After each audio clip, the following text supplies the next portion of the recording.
Bonsoir, il est 19h. Bienvenue à vous à ce webinaire sur le pollen et la désensibilisation qui est proposé dans le cadre de notre campagne Moins d'allergies, plus de printemps, proposée donc par AHA, le Centre d'allergie suisse. Je suis Héloïse Perrin, collaboratrice chez AHA, et j'ai le plaisir de modérer ce soir ce webinaire. Un webinaire qui est rendu possible grâce au soutien généreux de nos sponsors ALK, Allergopharma, AstraZeneca, le service suisse d'allergie, Stallergen Greer et Thermo Fisher. Alors, un grand merci à eux qui nous permettent justement de vous proposer ce webinaire ce soir gratuitement. Juste une petite information technique. Donc, comme vous pouvez le voir, votre microphone et votre vidéo sont coupés pour le moment. Vous avez la possibilité justement de poser vos questions tout au long de la présentation dans le chat. Et puis ça, on va le faire à la fin de la présentation. Le webinaire est également enregistré et sera disponible sur YouTube. Je vous donne encore juste quelques informations sur la Fondation AHA avant de vous présenter notre experte et puis de passer au vif du sujet. Donc, la Fondation AHA, Centre d'allergie suisse, s'engage auprès de plus de 3 millions de personnes qui sont concernées par des allergies, des intolérances alimentaires, de l'asthme, mais également des maladies de la peau, comme l'eczéma atopique, par exemple. Notre engagement se fait justement en tant que centre de compétences indépendant. On est vraiment à disposition pour les personnes qui sont concernées, mais aussi pour leur entourage, également pour les professionnels qui ont envie de se former. Donc, on propose une information qui est fiable, actuelle, accessible en tout temps, pour la plupart du temps, qui est gratuite également sur notre site web et avec différentes offres qui sont aussi appropriées. Donc, notre but, c'est vraiment de pouvoir offrir une meilleure qualité de vie aux personnes concernées par ces sujets-là. Alors, qu'est-ce qu'on propose concrètement? On a une ligne gratuite AA Infoline, soit par téléphone du mardi au jeudi matin, soit par écrit. Vous pouvez nous contacter justement gratuitement. Et puis, le but, c'est qu'on puisse vous conseiller, vous donner justement un retour par rapport à votre situation. On propose aussi des cours et des formations pour les personnes concernées, mais pour aussi les parents, par exemple, quand on parle d'allergies pour les enfants, et également pour les professionnels qui s'intéressent à des thématiques comme l'anaphylaxie ou l'eczéma atopique.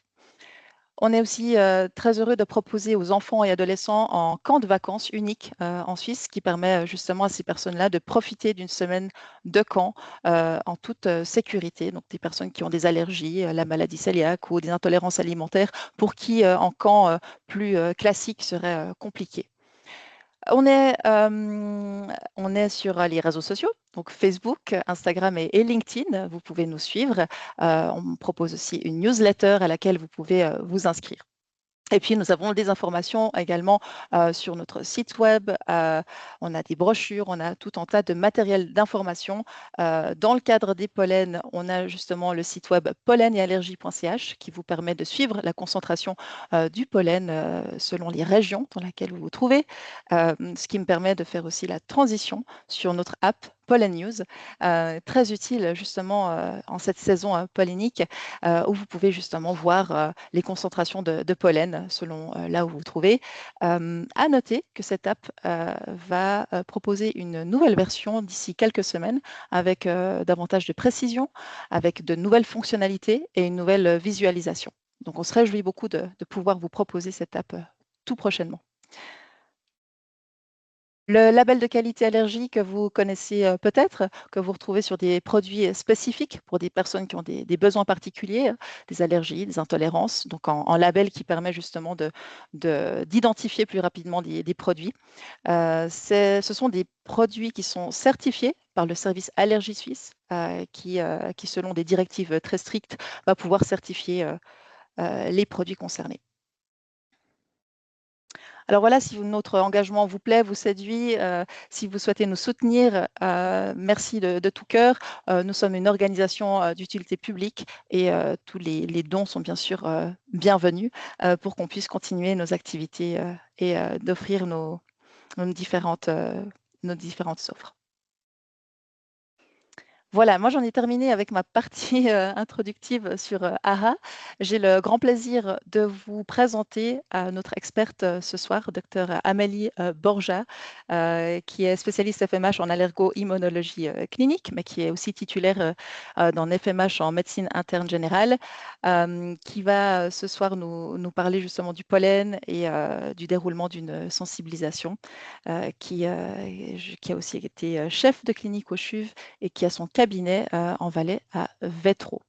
Voilà, je vous laisse la parole. Merci beaucoup. Bonsoir à tout le monde. Alors, je vais juste partager mon écran, comme ça je reprends la main.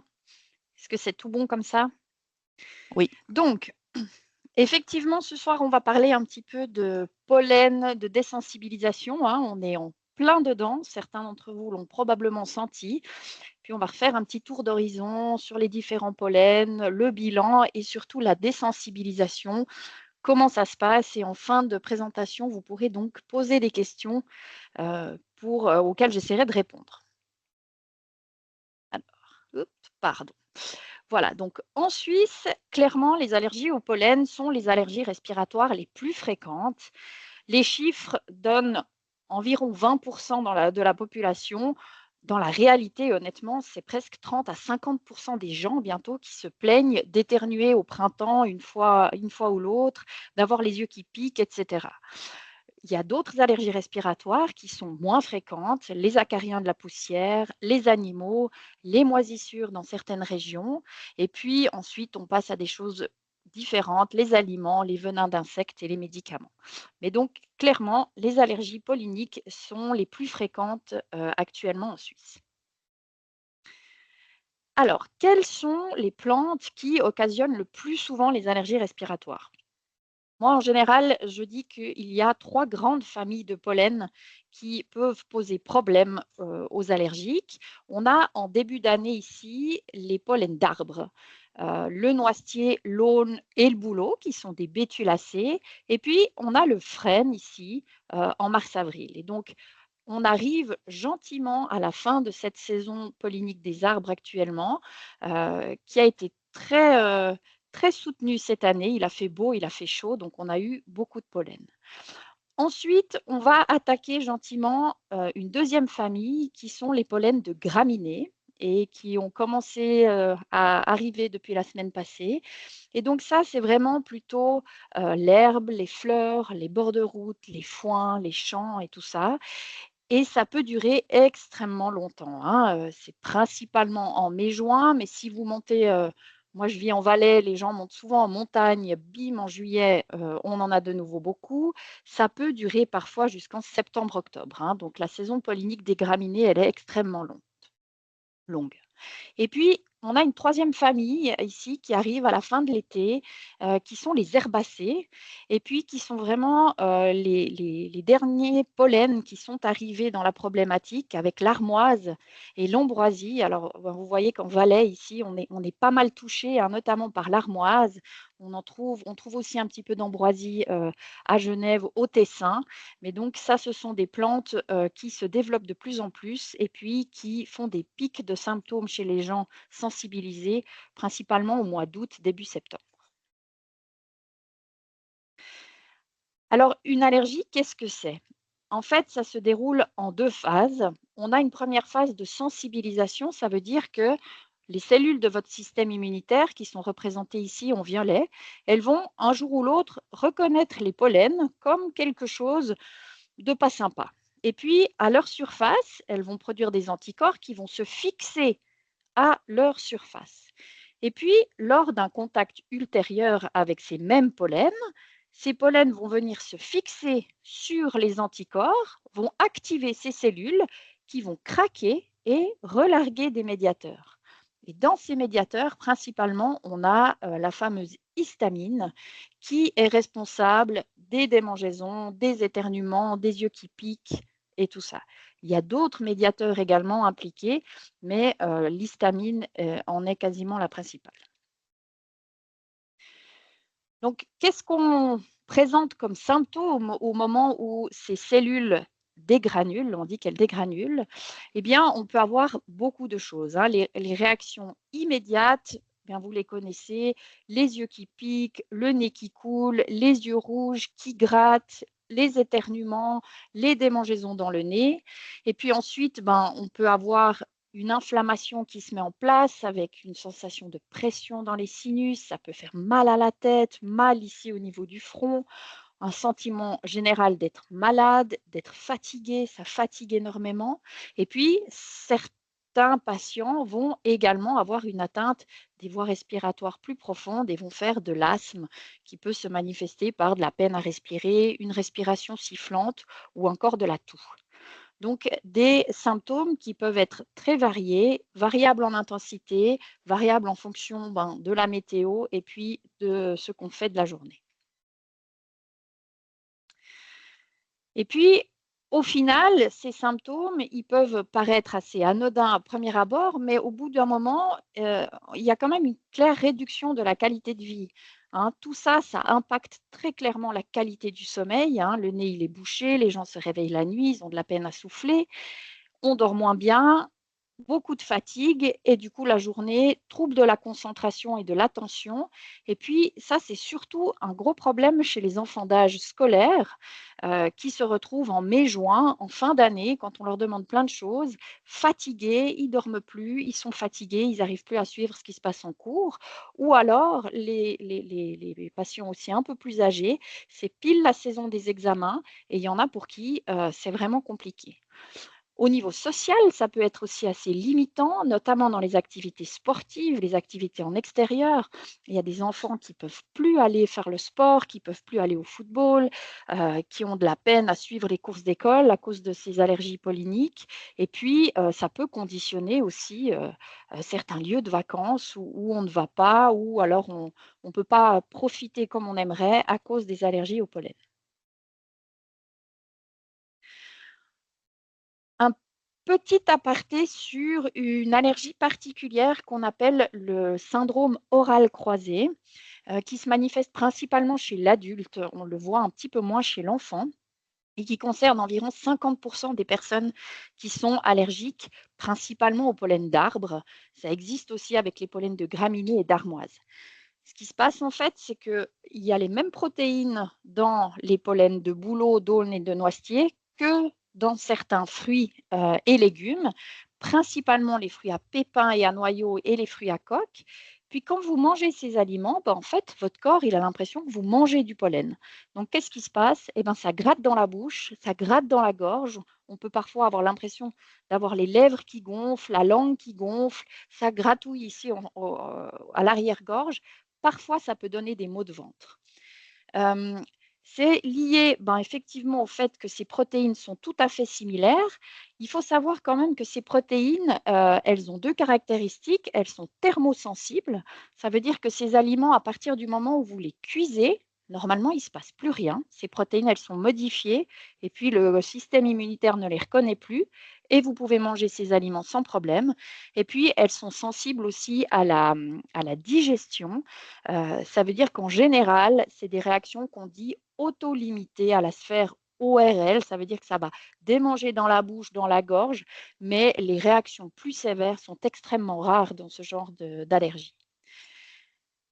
Les allergies au pollen de bouleau, aulne, noisetier, on l'a vu avant, hein, c'est surtout fin de l'hiver et printemps. Il y a des gens qui vont avoir des allergies croisées que à cette période-là et puis pas le reste de l'année. Ça dépend. Ça dépend vraiment des gens. Il y a des gens qui vont avoir, par exemple, qui vont me dire: «Moi, la pomme gala, je ne la supporte pas, mais la pomme golden, il n'y a pas de problème». Donc voilà, c'est des allergies extrêmement variables d'une personne à l'autre. Les allergies au pollen de graminées, ça peut faire aussi des allergies croisées avec certaines céréales, maïs, mais qu'on n'a pas tendance à manger cru, donc on s'en rend pas forcément compte. Ça peut faire aussi des allergies croisées avec le melon, notamment. Il y a beaucoup de gens qui rapportent des démangeaisons lors de la consommation de melon. Et puis l'armoise, c'est un petit peu plus complexe.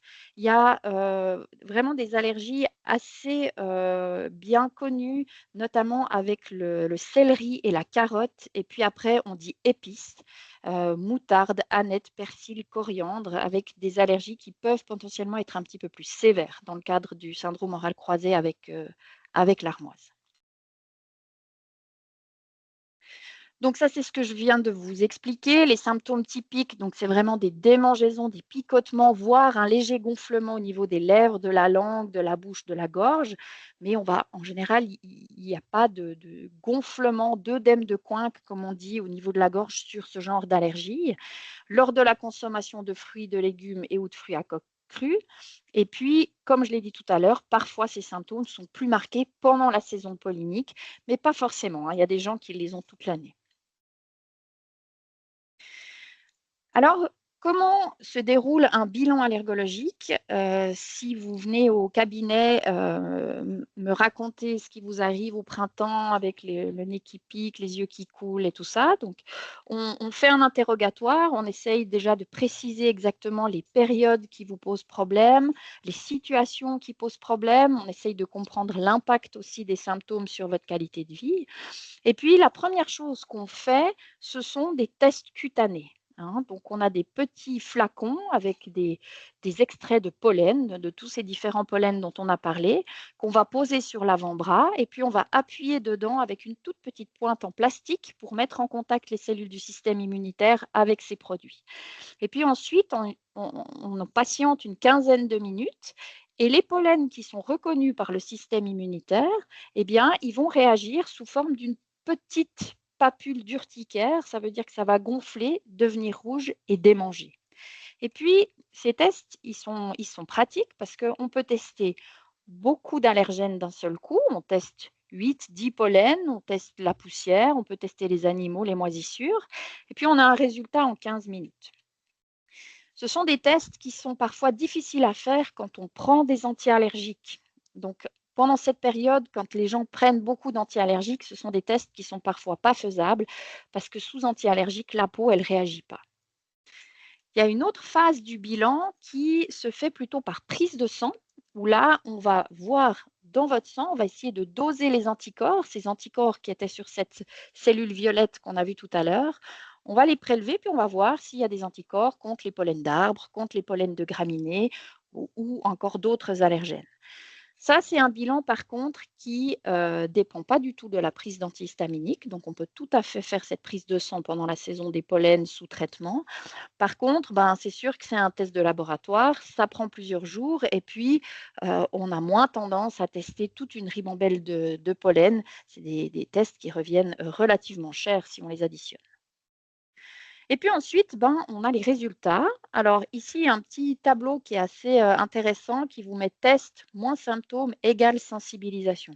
Ce qu'il faut savoir, c'est qu'une allergie, elle est définie comme des symptômes et un test allergique compatible. Vous me dites que vous avez les yeux qui piquent, le nez qui coule au mois de mai-juin. Je vous fais un test, les graminées sont positifs, vous êtes allergique aux graminées. Par contre, il y a des gens qui me disent qu'ils sont symptomatiques en janvier, février, mars seulement. Le test graminées sort aussi positif. Ils sont simplement sensibilisés au pollen de graminées. Donc, un test positif seul, sans symptômes associés, n'est pas forcément une allergie. Et puis, il y a une dernière colonne ici. Ça arrive et c'est pas rare qu'il y ait des gens qui aient vraiment des symptômes typiques, un rhume des foins typique en mai, juin, juillet. Et puis, on leur fait les tests cutanés, on leur fait les tests sanguins et on trouve rien. Et puis, on répète une année après, puis on trouve toujours rien. Et puis, on va en discuter tout à l'heure, mais ce qui est embêtant pour ces gens, c'est que du coup, quand on n'a pas de test allergologique positif, c'est difficile de discuter d'une désensibilisation. Alors, il existe des tests de provocation. Alors, je dis il existe, on est un petit peu limité par la disponibilité des produits actuellement pour faire ces tests de provocation. Tests de provocation au niveau nasal ou au niveau conjonctival, où en fait, on va appliquer des extraits de pollen dans le nez ou dans l'œil. Et puis, avec des scores, comme ça, on va réussir à définir si le test de provocation est positif ou non. L'avantage, déjà pour les gens qui en souffrent, c'est déjà de pouvoir leur dire, oui, effectivement, vous êtes bel et bien allergique à tel ou tel pollen, et surtout de pouvoir aller de l'avant avec une éventuelle désensibilisation. Le traitement de l'allergie au pollen, il s'effectue en 3 piliers principaux. Toute allergie respiratoire, le premier pilier, c'est éviter le contact. Alors c'est souvent beaucoup plus facile à dire qu'à faire. Hem, pour les pollens, vous imaginez bien qu'on ne peut pas tout simplement s'arrêter de respirer pendant 3 mois, ça ne va pas. On ne peut pas s'arrêter de vivre non plus. Donc on donne quelques petits conseils et c'est là notamment que vous pouvez trouver beaucoup d'informations, sur les ressources qui vous ont été présentées tout à l'heure. Il y a quand même 2-3 petites choses qu'on peut faire en saison pollinique pour limiter un petit peu son contact. Tout simplement en protégeant notamment le milieu intérieur, en évitant d'aérer toute la journée et de laisser entrer tous les pollens à la maison. On dit qu'il ne faut pas typiquement aller se déshabiller dans sa chambre, poser ses habits qui ont été dehors sur le lit parce que vous en mettez plein partout. On propose de se doucher le soir, d'éventuellement se laver les cheveux le soir si on a été beaucoup dehors pour vraiment éliminer au maximum les pollens. L'application, les données polliniques en temps réel, c'est vraiment une chance en Suisse, hein, c'est vraiment pas le cas partout. Mais maintenant, on a vraiment, cette application Pollen News qui permet d'avoir vraiment des bonnes données. Et puis, moi, je propose souvent aux gens, quand il y a des courses d'école pour les enfants, quand il y a des sorties de prévues le week-end, quand même de jeter un œil à ces données polliniques et puis d'anticiper un tout petit peu en cas de gros pics polliniques avec les traitements adaptés. Donc ça, c'est le premier pilier, c'est les mesures d'éviction. Le deuxième pilier, c'est ce qu'on appelle le traitement symptomatique. Donc, ça veut dire qu'on va donner des médicaments pour traiter les symptômes. Donc, ça va permettre de mieux vivre la saison des pollens, mais on n'a aucun effet sur l'évolution de l'allergie. L'année d'après, on recommence. Alors là, on va voir tout ça, mais il y a plusieurs choses. Le plus classique, c'est les comprimés anti-allergiques. On a aussi des sprays pour le nez qui existent, qui permettent de bien déboucher, de limiter l'obstruction du nez, des collyres pour les yeux avec des gouttes anti-allergiques, voire un traitement de l'asthme pour les gens qui en ont. Donc ça, c'est vraiment le traitement symptomatique. Et puis, le troisième pilier, on va y venir, c'est traiter la cause de l'allergie, donc essayer de guérir l'allergie. Et ça, justement, ça passe par la désensibilisation.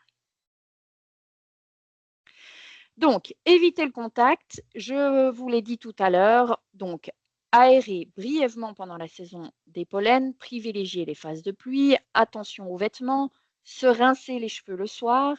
Je ne l'ai pas dit tout à l'heure, mais ne pas sécher le linge à l'extérieur. Et puis, utiliser des purificateurs d'air ou des grilles de fenêtres, et puis un filtre HEPA pour l'aspirateur. Tout ça, c'est des petites choses qu'on peut mettre en place pendant la saison des pollens et puis qui peuvent apporter un certain soulagement.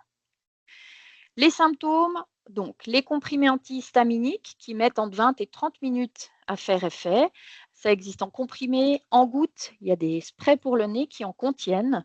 Et puis, les médecins de premier recours, les pharmacies, les pédiatres vous conseillent très volontiers pour ces différents médicaments qu'on prescrit beaucoup, qui pour la plupart peuvent être utilisés relativement longtemps durant la saison des pollens qui, vous l'avez vu, peut durer plusieurs mois d'affilée pour certains. Ensuite, il y a tout ce qui est dérivé de la cortisone, hein, les corticoïdes, ça reste quand même des excellents médicaments en saison pollinique. C'est vraiment la cortisone qui a un effet anti-inflammatoire. C'est elle qui va déboucher le nez, empêcher le nez de couler, qui va pouvoir traiter un asthme efficacement. C'est vraiment en passant par ce genre de molécules. Elle met quelques jours à faire effet, la cortisone, hein. Donc, un spray pour le nez à base de cortisone, si on l'applique une fois tous les 3-4 jours, on ne verra pas d'amélioration. C'est vraiment des traitements à utiliser régulièrement. Et puis, le dosage et puis la voie d'administration, bien sûr que c'est à discuter en fonction des symptômes avec votre médecin.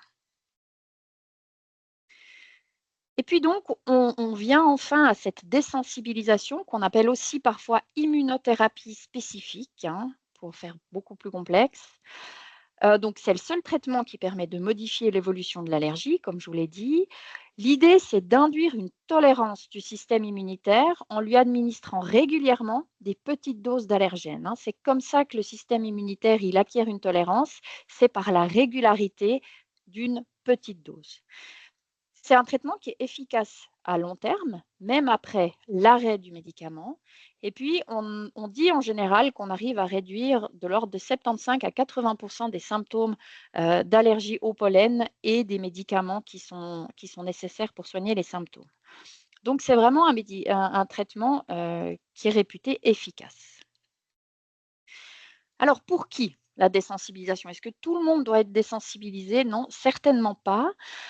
Donc la première chose, c'est qu'il faut un diagnostic, hein, comme je vous l'ai dit avant. Il faut quelqu'un qui présente de l'asthme et ou une rhinite allergique avec un bilan allergologique positif sur la peau ou dans le sang. J'aurais pu rajouter ou via un test de provocation. D'accord? Il faut qu'il y ait un impact sur la qualité de vie, hein, sinon c'est sûr que ça n'a pas beaucoup d'intérêt. Que le traitement symptomatique ne soit pas satisfaisant, pas assez efficace, trop d'effets secondaires, trop contraignant à prendre et tout ça. Éviction impossible, hein, par définition, on considère que les pollens, on ne peut pas les éviter, hein, ce n'est pas comme la crevette ou une autre allergie alimentaire. Et puis la désensibilisation, ça se fait à partir de l'âge de 5 ans. Avant, on estime que c'est quand même un petit peu tôt et les allergies respiratoires ne sont pas forcément au premier plan avant l'âge de 5 ans. En pratique, il y a 2 grandes formes de désensibilisation. La voie sous-cutanée, qui est donc vraiment la désensibilisation traditionnelle, peut-être que certains d'entre vous la connaissent déjà. Ce sont donc des injections régulières qu'on fait soit avant et pendant la saison ou toute l'année, heu, durant 3 ans. Donc c'est un traitement relativement contraignant. Hem, Ce sont des injections qu'on fait en général ici à l'arrière du bras, dans la peau, hein, on ne vient pas piquer dans le muscle, on vient dans la peau et puis on injecte des extraits de pollen d'arbres, de graminées ou autres, à l'arrière du bras. Ce sont des injections qui se font toujours en milieu médical et il y a toujours 30 minutes de surveillance après chaque injection durant les 3 ans de traitement. Ce sont des traitements efficaces, mais par voie sous-cutanée, il y a un risque de réaction sévère qui est faible, mais qui existe. Et on doit faire toujours ces injections sous surveillance avec du matériel adéquat à disposition en cas de réaction. Plus récemment est arrivé sur le marché la désensibilisation par voie sublinguale. Il y a 2 formes principales, les gouttes ou les comprimés. Heu, L'administration, elle se fait tous les jours. La première prise, en général, se fait au cabinet et ensuite, c'est tous les jours à la maison pendant 3 ans. Alors là aussi, il y a 2 schémas. Soit on fait tous les jours toute l'année, soit on fait en grosso modo 6 mois par année. On fait une pause, on refait 6 mois, on fait une pause et cetera. Actuellement, cette voie d'administration, elle est pas mal privilégié simplement pour son profil de sécurité, hein. Si la première administration se passe bien au cabinet, le risque de réaction sévère, il est jamais nul, mais il est très faible et c'est des médicaments qui sont extrêmement bien tolérés et qui peuvent donc être pris à la maison, sans souci. L'efficacité au bout des 3 ans de traitement, si les 2 traitements sont bien conduits, elle est semblable, hein, par la voie sous-cutanée ou sublinguale. Donc on a vraiment des efficacités qui sont similaires. Alors, quand est-ce qu'on ne peut pas faire de désensibilisation? Est-ce qu'il y a des contre-indications, comme on dit? Alors oui, il y en a quelques-unes. Un asthme mal contrôlé, donc c'est sûr qu'on va certainement pas commencer une désensibilisation chez quelqu'un qui a un asthme mal contrôlé. D'ailleurs, en général, les désensibilisations, on les commence en dehors de la saison des pollens, d'autant plus pour les injections, pour éviter le risque d'exacerbation des symptômes et puis de décompenser un asthme. On ne commence pas une désensibilisation chez une femme enceinte. Par contre, si une patiente qui fait une désensibilisation, que ce soit en injection ou en comprimé goutte, elle tombe enceinte, on continue, il n'y a pas de problème. Plus rarement, il y a des gens qui ont des maladies auto-immunes, donc des maladies qui impliquent une activité un petit peu trop importante du système immunitaire. Si cette maladie auto-immune, elle est mal contrôlée, ça me paraît effectivement assez logique de ne pas aller en rajouter une couche avec une désensibilisation qui va encore stimuler, le système immunitaire. Donc dans ce genre de situation, on n'envisage pas de désensibilisation. On peut discuter quand il y a eu des antécédents de réactions sévères sur des désensibilisations. Il y a quelques rares cas quand même de choc anaphylactique sur des injections.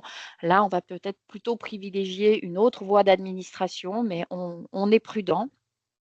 Et puis, il y a un cas très particulier avec une maladie qui est pas très fréquente, qui s'appelle l'œsophagite à éosinophile, qu'on voit parfois chez des gens, justement qui ont des problèmes de rhume des foins, d'allergie au pollen, et puis c'est une espèce d'irritation chronique de l'œsophage. J'avais un collègue qui disait: «C'est un peu comme de l'eczéma de l'œsophage, en fait». Et puis ces gens-là, effectivement, on a l'impression que si on leur donne une désensibilisation sublinguale avec du produit qui va forcément être un petit peu avalé, on a plutôt tendance à venir, entretenir ce genre de problématique. Donc dans ces cas très particuliers, peut-être qu'on va privilégier alors plutôt la voie sous-cutanée. Alors, on a relevé quelques questions fréquentes. J'ai mis quelques questions qui reviennent très fréquemment au cabinet. Peut-être que ça répondra déjà à l'une ou l'autre de vos questions. Et puis ensuite, comme ça, vous pourrez sans doute poser les vôtres. Alors, est-ce que la désensibilisation, c'est un vaccin? Alors, comme je vous l'ai expliqué avant, c'est effectivement une seringue, une aiguille, mais on pique dans la peau. Et puis, le vaccin contre un virus ou une bactérie a vraiment pour but de faire réagir le système immunitaire et de lui faire produire des anticorps contre ce virus ou cette bactérie. Avec la désensibilisation, on cherche justement l'inverse. On cherche plutôt à induire une tolérance et à faire en sorte que le système immunitaire ne réagisse pas à des doses de plus en plus importantes de pollen, par exemple. Donc, le mécanisme d'action est complètement différent.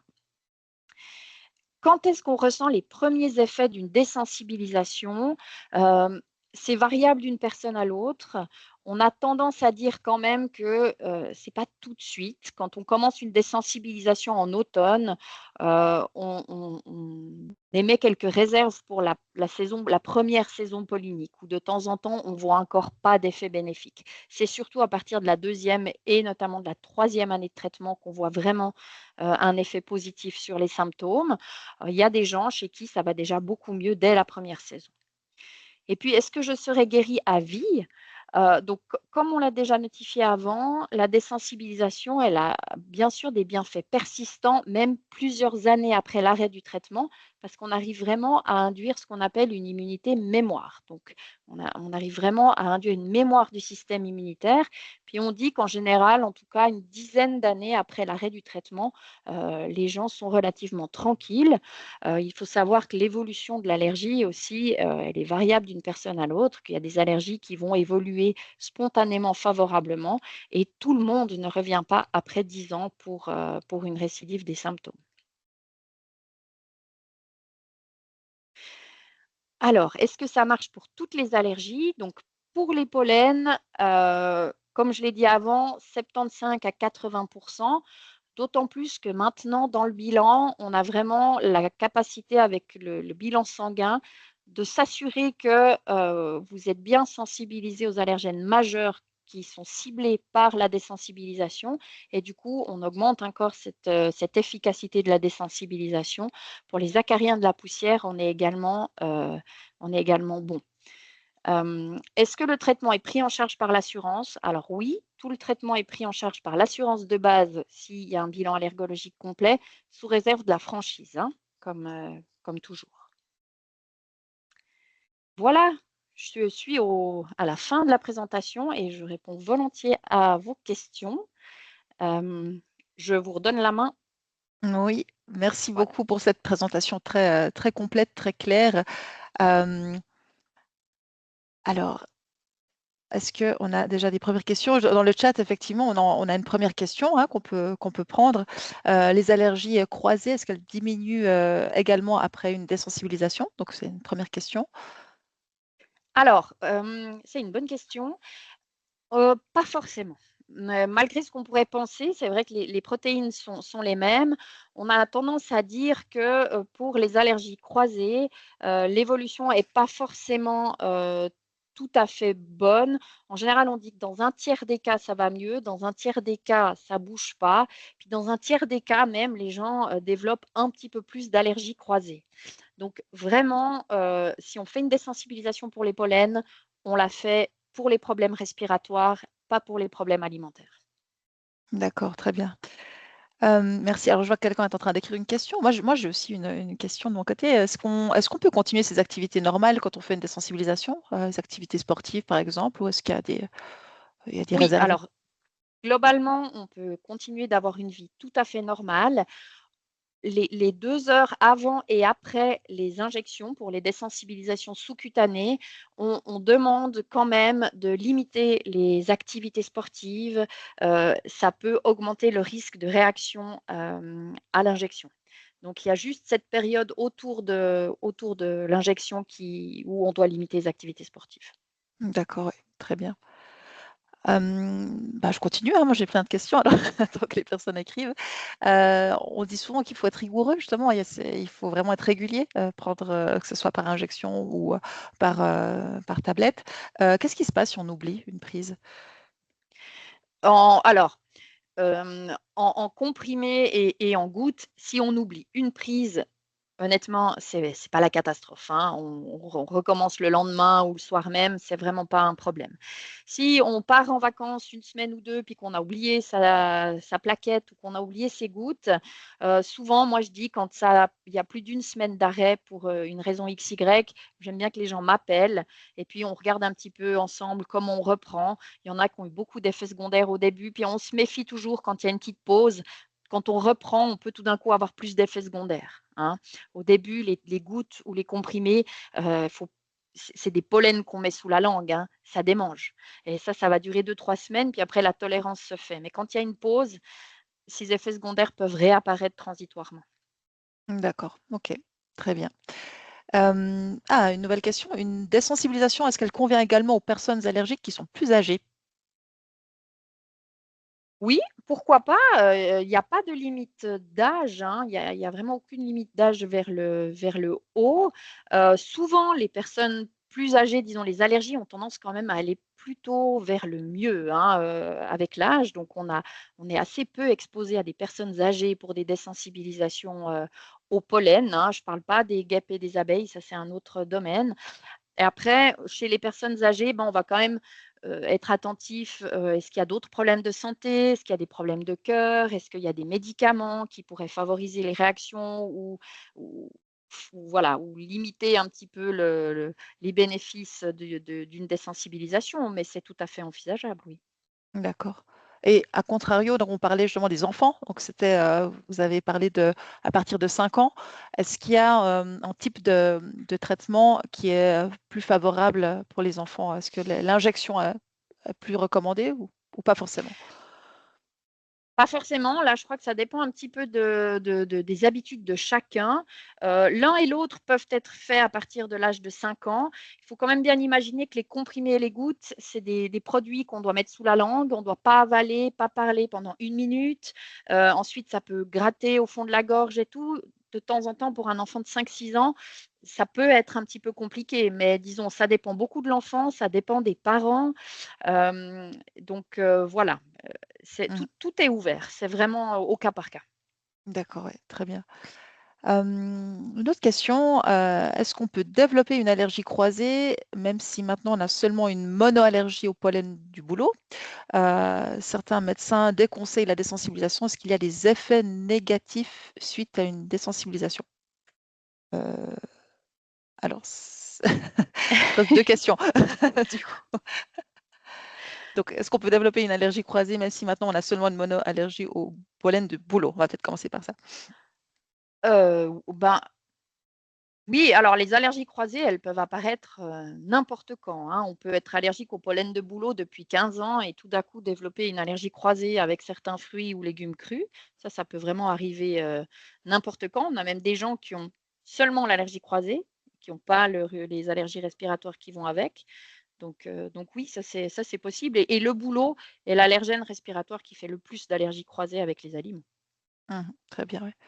Et par rapport à la 2e, question, il semblerait que certains médecins déconseillent la désensibilisation. On en a parlé, hein, tout à l'heure, qu'il y a des éléments justement qui sont à prendre en considération, qui ne sont pas forcément favorables. Donc voilà, si la question, est-ce qu'il y a des effets négatifs? J'imagine des effets secondaires, je pense que Alors, ça peut arriver chez des gens notamment qui ont beaucoup d'eczéma. Hein. L'eczéma est une condition qui est volontiers associée au rhume des foins et de temps en temps, on décompense un petit peu la situation sur le plan de la peau, notamment au début de la désensibilisation. Donc ça, c'est effectivement des choses, qu'on doit prendre en compte. Mais de nouveau, c'est au cas par cas et puis ça se discute avec chacun. D'accord, ouais, très bien. Une autre question, pendant la désensibilisation, est-ce qu'on doit arrêter, les autres traitements? S'il y a d'autres traitements pour d'autres j'imagine pour d'autres, pathologies? Alors, dans l'immense majorité des autres traitements, peuvent être poursuivis, hein. Il faut imaginer que la désensibilisation, c'est des extraits de pollen, hein, c'est même pas des médicaments finalement. Donc, en général, on ne fait rien arrêter en parallèle. Et puis tous les autres médicaments pour traiter les symptômes, ils peuvent être continués tant que nécessaire, hein. Si on doit prendre des antiallergiques, des sprays pour l'asthme ou autre, on prend tout ce dont on a besoin en parallèle de la désensibilisation. Ça, il y a pas de problème. Mmh. D'accord, ouais. Très bien aussi. Combien coûte une désensibilisation à peu près? Alors, ça, c'est toujours un petit peu la question. Ça dépend. Il y a beaucoup de facteurs qui entrent en ligne de compte. Ça dépend si on désensibilise un 2 pollens, on peut des fois aller jusqu'à 3 injections ou 3 comprimés ou gouttes par personne. Donc le nombre d'allergènes définit, d'une part le prix.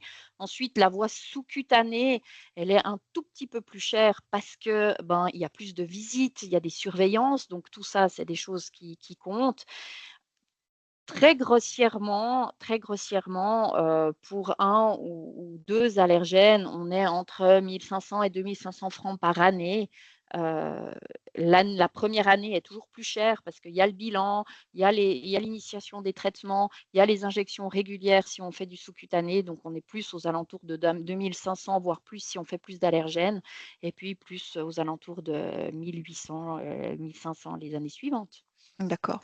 Donc voilà, ça peut aussi valoir la peine de voir sa franchise peut-être à la baisse, durant le traitement de désensibilisation et de descendre à une franchise de plutôt à 300 francs. Ça peut être, On peut. voilà. Après, si on Mmh. n'a aucun autre problème de santé, Mmh. c'est des calculs, un peu Bien sûr, ouais. compliqués à faire, mais voilà.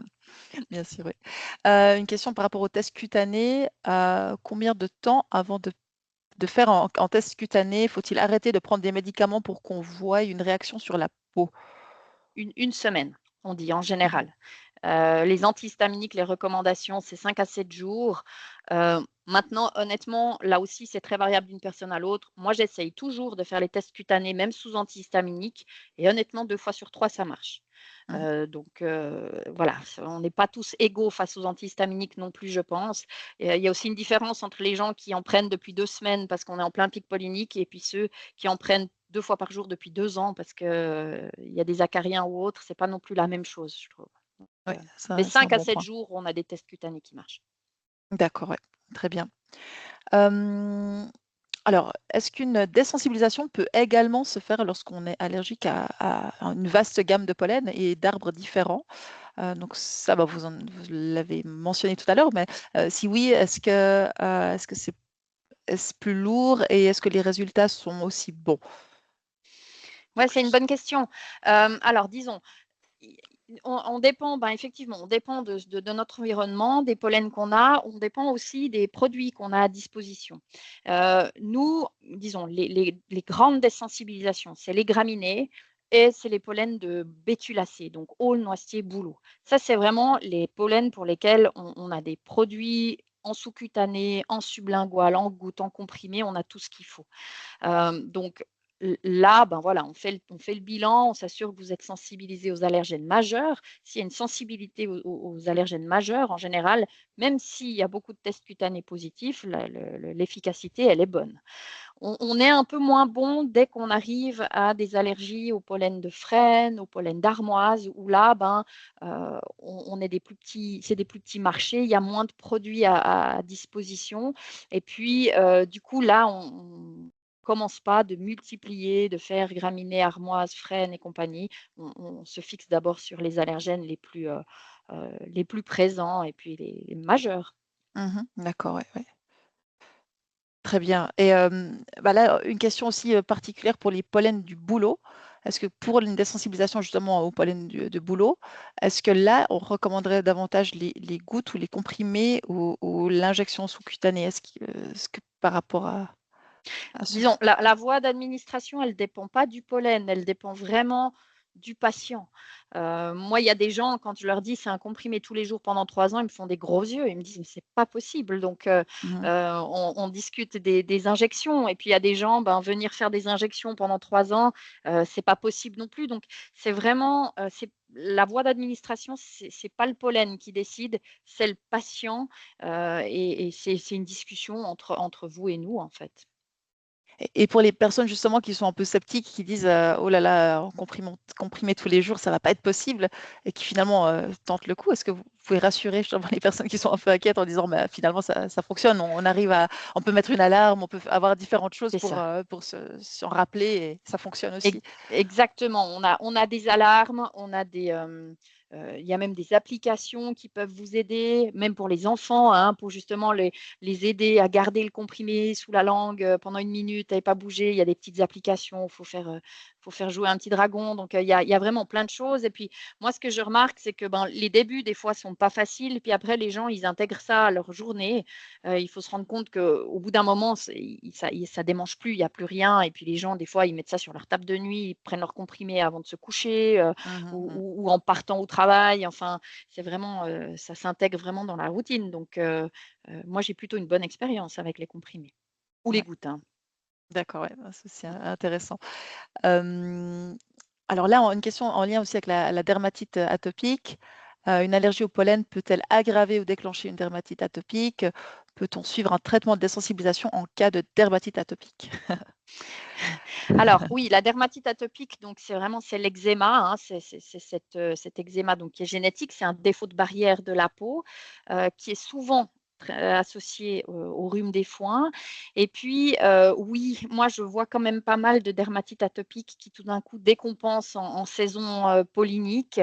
Après, il faut imaginer, ben, que la peau, elle est hyper fragilisée, hyper réactive, donc elle peut décompenser en saison pollinique. Il y a des gens, elles décompensent plutôt l'hiver parce qu'il fait froid, d'autres plutôt l'été parce qu'il y a de l'humidité. Donc voilà, la saison pollinique est un déclencheur parmi d'autres. Maintenant, pour la dermatite atopique, il n'y a pas d'indication à faire une désensibilisation au pollen. Il n'y a pas d'étude qui a démontré que ça améliorait la dermatite atopique. La seule désensibilisation qui a démontré une efficacité dans cette situation, c'est la désensibilisation pour les acariens de la poussière Mmh. chez les gens qui ont une dermatite atopique et qui sont sensibilisés aux acariens. Donc ça nécessite un bilan allergologique positif pour les acariens, mais c'est la seule désensibilisation qui a montré une efficacité dans la dermatite atopique. D'accord, ouais, merci.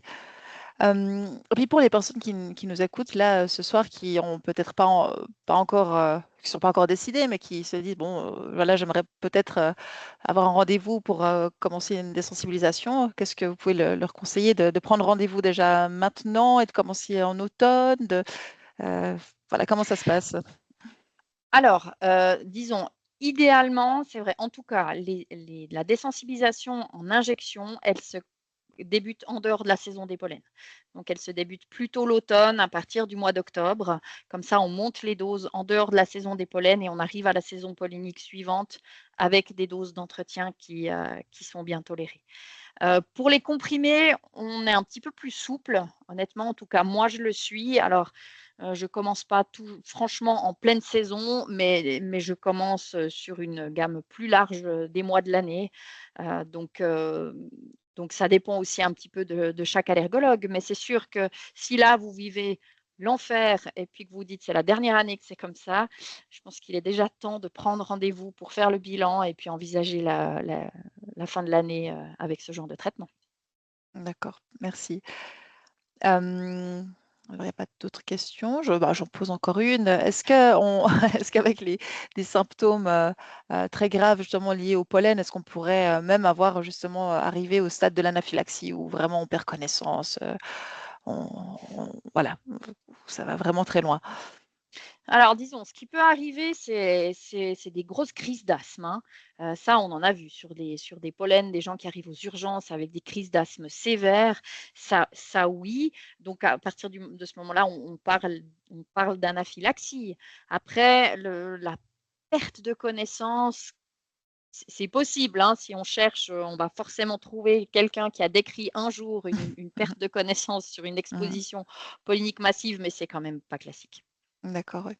Très bien et peut-être, petite astuce, on nous demande souvent à Infoline, est-ce qu'on peut mettre, des masques comme autour du covid, pour sortir, même des masques FFP2? Est-ce que c'est est-ce que ça Alors, change, justement s'ils sont plus épais? bof, alors le FFP2, je suis pas sûre que ça amène grand-chose, mais les masques, les masques, si vous devez aller vous promener dehors, en plein pic pollinique, ça peut aider, hein, clairement. C'est déjà une bonne barrière mécanique. Alors bon, on n'a pas forcément envie de revenir à cette période-là, mais clairement pendant le covid, les allergiques au pollen, ils l'ont mieux vécu, hein, en général. Mmh. Non, ça D'accord. marche. OK, bah, c'est bon à savoir et peut-être aussi une question, alors un petit peu en dehors de la désensibilisation, mais est-ce qu'on peut avoir en arrêt de travail, parce que justement les symptômes sont trop importants? Est-ce que ça peut arriver d'en arriver là, en fait, où on n'arrive même plus à pouvoir être suffisamment productif et bien pour aller travailler? Oui, alors bon, de nouveau, hein, ça dépend du patient, ça dépend du travail, ça dépend de plein de facteurs, mais bien sûr, hein, il y a des gens qui sont en crise d'asthme sévère, qui ont besoin de 2, 3 jours pour récupérer. Il y a des gens qui ont des paupières, des yeux qu'ils n'arrivent plus à ouvrir. Et ben, effectivement, le temps que le traitement fasse pleinement effet, ça peut arriver de donner 24, 48 heures d'arrêt de travail. Après, honnêtement, c'est de loin pas la majorité des gens. D'accord, très bien, merci. Alors je regarde un peu dans le chat, je vois que c'est plutôt calme. Ça s'est calmé. On arrive, je pense, au bout. Bon, quelqu'un reprend. Peut-être qu'il y a encore une question. Euh, je vous remercie en tout cas enfin, j'attends de voir s'il y a encore une question, mais en attendant, je peux justement vous dire que on peut aussi accueillir vos questions, vos doutes sur la ligne Infoline, hein, donc par écrit ou bien par téléphone. Nous ne sommes pas des médecins chez AHA, mais par contre, on peut donner des conseils ou vous réorienter justement chez les spécialistes. On essaie de faire le pont justement entre les personnes concernées et les allergologues. Donc voilà, n'hésitez pas à poser vos questions. C'est aussi un service qui est offert, qui est gratuit. Bah voilà, bah le message, c'était merci beaucoup. Je vous remercie pour ces Avec clarifications. plaisir. Donc voilà, ça permet de terminer ce webinaire. Merci à toutes et tous, en tout cas, pour votre participation. Merci, docteur Borja, pour votre Merci, avec expertise, plaisir. pour le partage. Et puis, eh bien, rendez-vous sur notre site. Et puis, cette présentation est aussi disponible tout bientôt sur YouTube, si vous voulez la partager aussi avec des proches. N'hésitez pas. Donc voilà, puis merci encore au soutien des sponsors pour ce webinaire qui a été très enrichissant. Voilà, merci beaucoup. Bonne Bonne soirée. soirée. Merci.